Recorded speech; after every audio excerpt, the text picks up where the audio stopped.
How can consistency be both good and bad? Well, I'm going to tell you how coming up right now.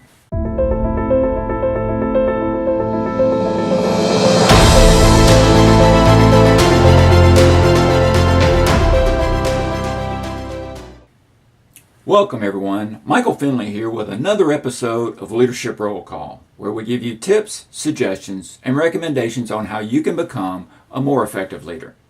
If this is your first time here, please consider subscribing.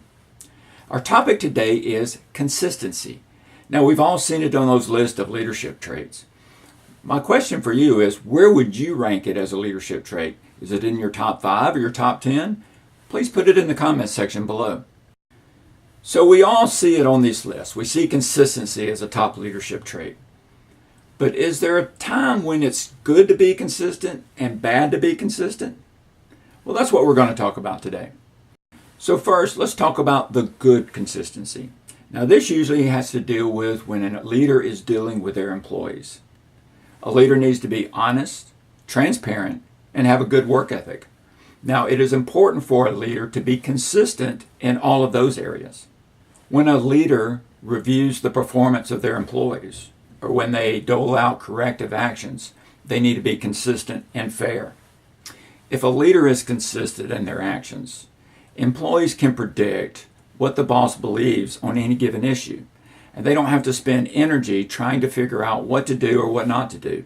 They have a pretty good idea of what the boss wants, and they can be innovative and creative and maybe come up with a new way of doing something, knowing it's within the parameters of what the boss's philosophy is. So when can consistency be a bad thing? Well, it usually has to do when a manager refuses to adapt to change. When a manager is consistent with the way they do things because it's the way it's always been done, when they refuse to look at things like metrics or trends in the industry, when they refuse to do that, when they remain consistent no matter what, that usually results in bad things. Now this could be, maybe it's a procedure, an internal procedure or a process that the department goes through.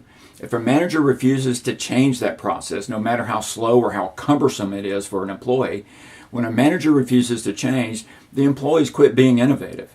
They stop trying to be creative because they know no matter what they do, the boss is not going to change. That is a bad part of being consistent. So how does a manager know when to be consistent and maybe be adaptable? The first step is self-awareness. A manager needs to know their strengths and their areas of opportunity. If they continue to go around with their head stuck in the sand, they're never going to see the big picture. They need to be self-aware. A tool such as a 360 review helps in this. The manager also needs to be transparent and open and honest in their communication with their employees. Asking things like, is there something I can do better, goes a long way in the feedback that they get from the employees. If you ask that question, you need to get ready for the answers, because it may be something you don't want to hear, but it's something you need to hear. The leader also needs to be innovative and continue to look for a better way to do things. No matter what the process, no matter what the procedure, the manager needs to continue to look, is there a better way to do things, and keep searching for that answer. Look, leadership isn't easy. Sometimes it says be consistent, but then there's that caveat, maybe an asterisk that says not all the time. So an effective leader is someone that knows when to be consistent and when to be adaptable to change. So what about you? Have there been times when you were torn with being consistent and maybe adaptable?